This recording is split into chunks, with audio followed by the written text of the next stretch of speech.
Bulavinaka Maori, welcome to the Pacific Way. For a small island nation like the Federated States of Micronesia, climate variability and climate change are significant challenges. Like the rest of the Pacific, FSM is facing the harsh pinch of rising food prices.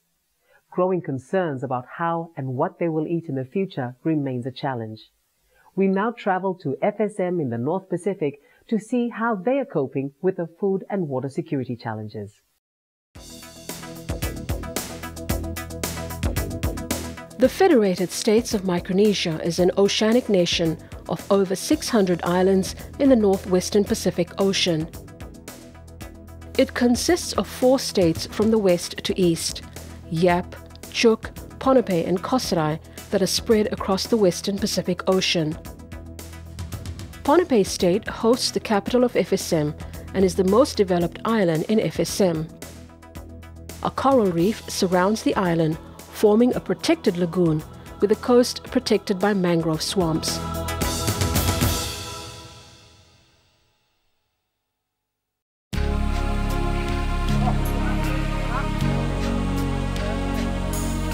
One of the most remote and beautiful places on Earth, the people are feeling the pinch of rising food prices, and they have growing concerns about what they will eat in the future. Despite being home to a large coral reef, this small island nation has increasingly significant food security issues. More people are consuming more imported food. That's an unfortunate part of it, but it's a reality. There are local food, but people shifted from consumption of local food over the past decades, and now consuming a lot of imported food. Food security is defined by the World Health Organization as when all people at all times have access to sufficient, safe, nutritious food to maintain a healthy and active life. It includes the availability of food and the ability to access and make use of food. Here in FSM, islanders have traditionally achieved food security through farming and fishing. However, nowadays imported food is increasingly important and reliance on local production is declining. When we look at food security, we're targeting more the most vulnerable islands, and these are the outlying islands or atolls. We have about 30% of, roughly 30% of the FSM populations living on those small islands. In 1997-1998, the islands of FSM were severely impacted by drought during El Nino conditions, and again in 2007 and 2008. A nationwide state of emergency was announced, and food security was declared the top priority. If we don't have our locally produced food, then we will be dependent on outside, and it's really risky. You know, it's risky for our people here because we're so isolated from the main food-producing countries, and therefore it's also very expensive. The people of FSM are already grappling with the impacts of climate variability. Added to this, increasing temperatures, changing rainfall patterns and rising sea levels will adversely impact food and water security. We have to be creative to do more with less, and so that's what we're trying to do. The little that we have, we try to build synergies with other either international funding sources, regional funding sources, or other sources from other partner organizations. Or that's what we do, and then try to implement programs that would benefit people of the FSM. For FSM, like its Pacific neighbours, addressing climate variability and climate change involves all sectors of society. A sub-regional media training workshop on climate change and renewable energy, funded by the European Union, was conducted by SPC and other partners in Ponape in October 2012.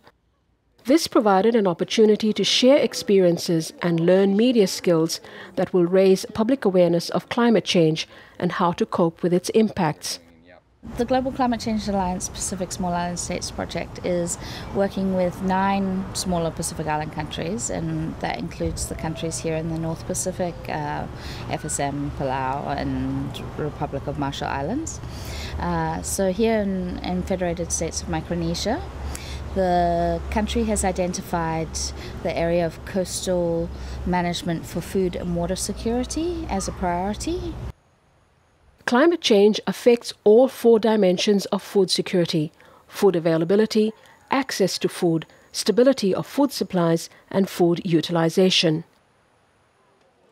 People in FSM have become increasingly reliant on imported food, some of which have lower nutrient quality than traditional staples. We are hoping that the policy can assist, guide us in where we can focus, our efforts in order to maybe enhance or stimulate the consumption of local food. We're also partnering with the state agencies, NGOs, and I think one very important NGO in this area is Island Food Community, of Pohnpei, where they're doing a lot of awareness, encouraging the consumption of healthy food. Over the years, the production and consumption of local food in FSM has seen a decrease. In the hope of reversing this trend, Simon Mix opened this vegetable and fish market in Pohnpei to help farmers and fishermen sell their produce. A lot of Pohnpeians now depend on rice. It is very convenient. And it's what we hear a lot here. The #1 reason of rice as to local food is the convenience. The local food we have here, we sometimes provide the service of skinning it for them, peeling it, to provide the service of just making it convenient to take it home and put it in the pot and boil. That's what everybody does with rice. When they come from work, the rice is very convenient and easy to prepare.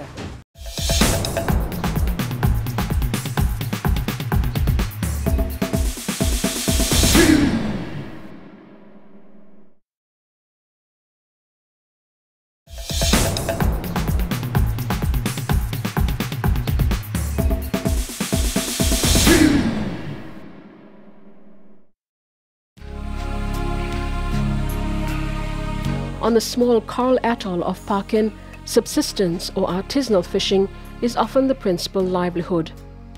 But overharvesting and poor environmental practices are threatening inshore and nearshore fishing resources.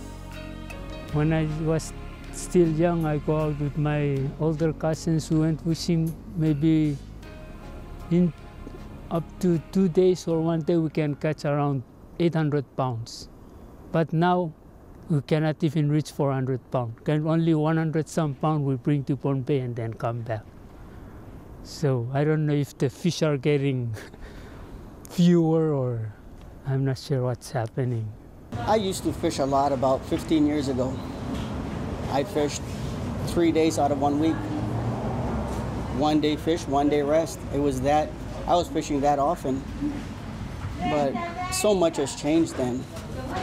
So much now that I've been busy with the market here, and when I have the time to go back out and fish the grounds I normally fish, a lot has changed. There is not that many fish that used to be there. In order to help address the problems in Pohnpei and promote local foods, the Island Food Community of Pohnpei was set up to help bring the focus back to local produce and promote healthy living.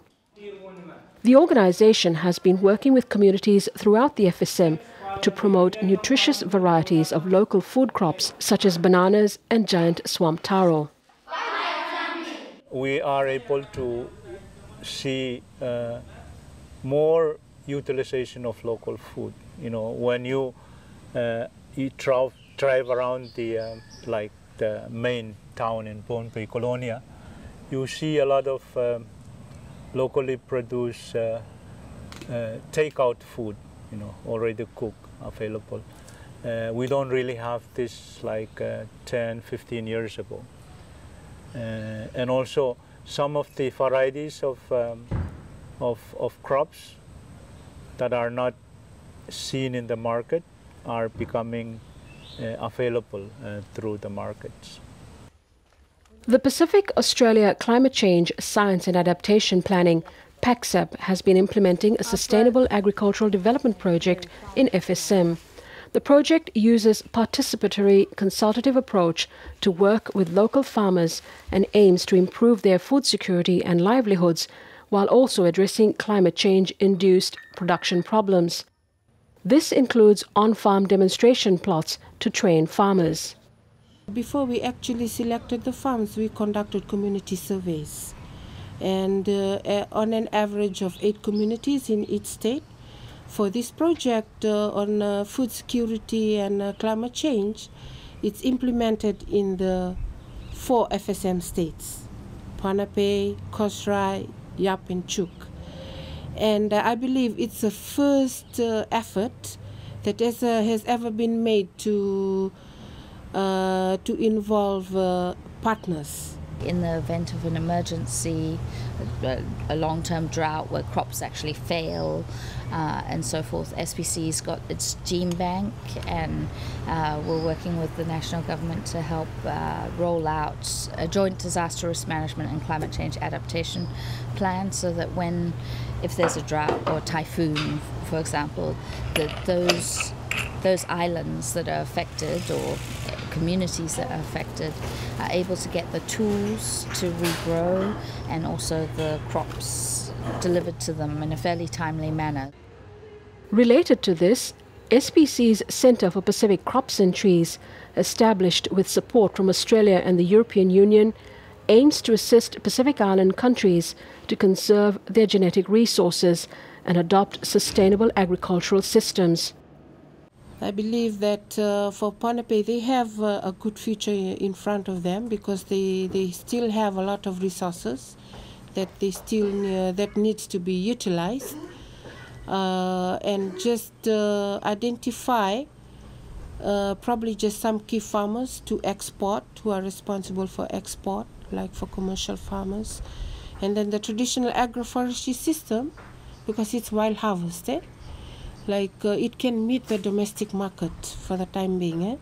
I think awareness is a very critical component of helping the local people to realize that some of these imported food are not really healthy for the body, but most of the local food that we have are really good for the body, but people tend to be shifting away from these healthy diets. It's nice to actually work on the ground in the communities with all the different levels of government to make one small part of resilience happen.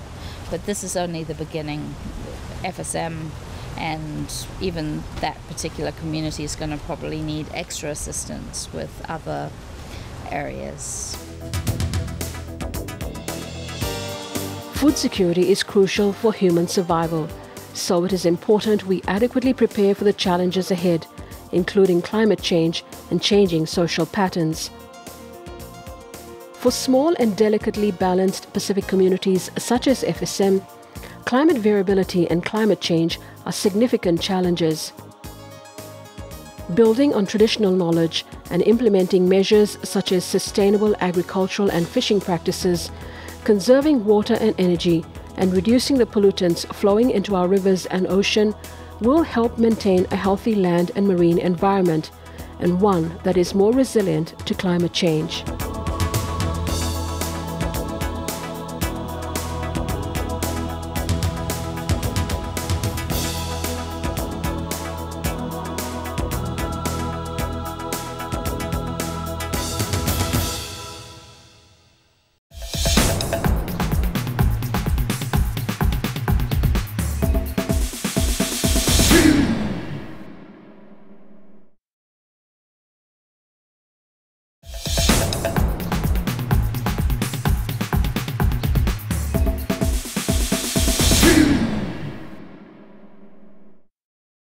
Welcome back. You're watching The Pacific Way.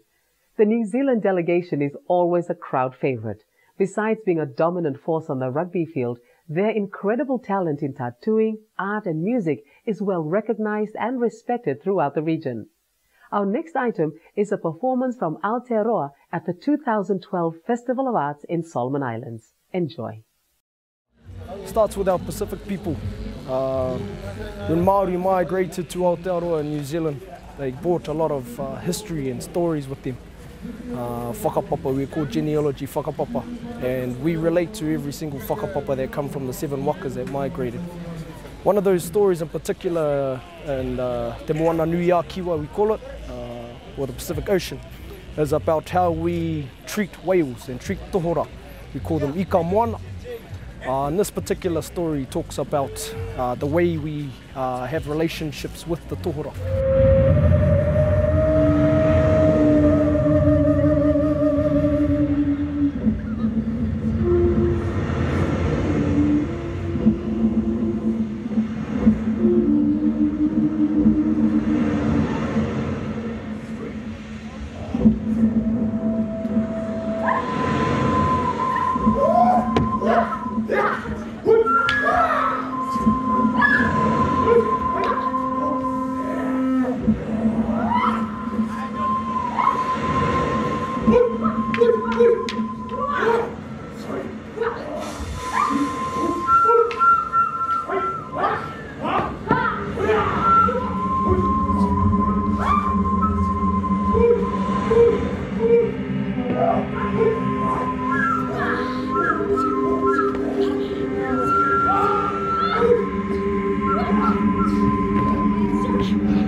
She's a pretty feisty character.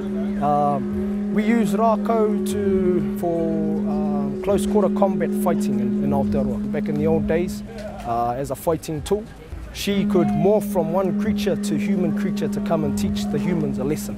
And her way by doing that was to come and take us on with an art form that we thought we were pretty high racked up in the Māori custom, but she showed us a few things or two.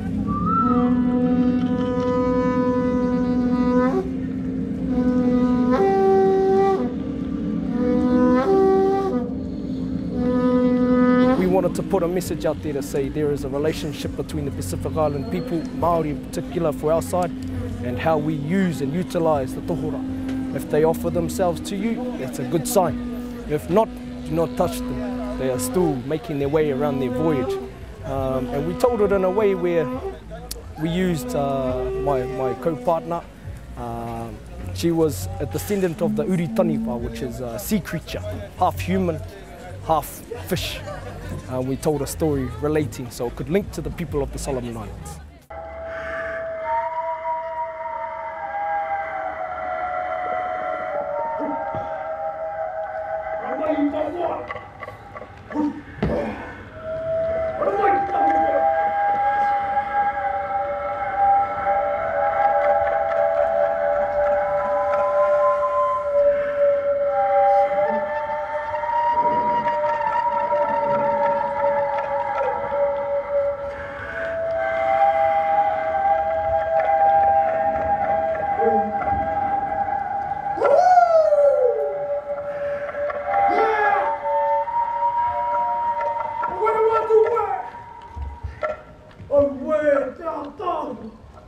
I must see her.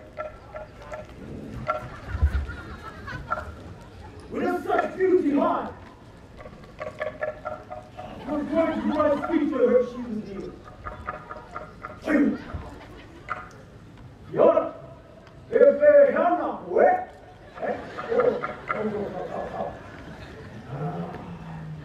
then away, Aotearoa. Welcome to my love. I would not say that. Or maybe I would say it.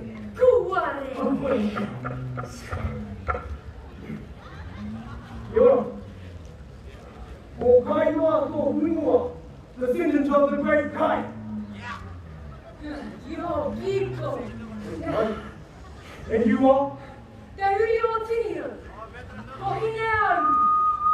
We, Waikamona, are the guardians of Tamawa. And you, descendant of Kai, do you not people have destroyed. You do not know me. It is I who sees you from the high mountain. And let me say, your beauty rises like the moon. Stay with me, and I will protect you for all time. And here, where?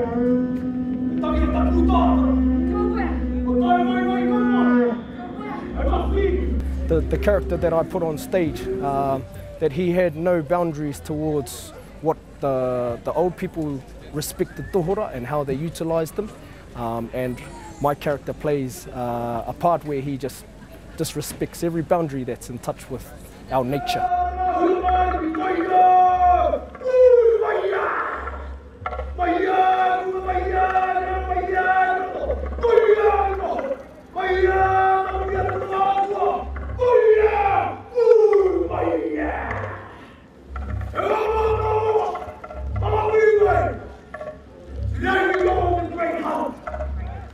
We have together as one.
Unfortunately, we've run out of time, but do pay us a visit on Facebook, and you can also find us on YouTube.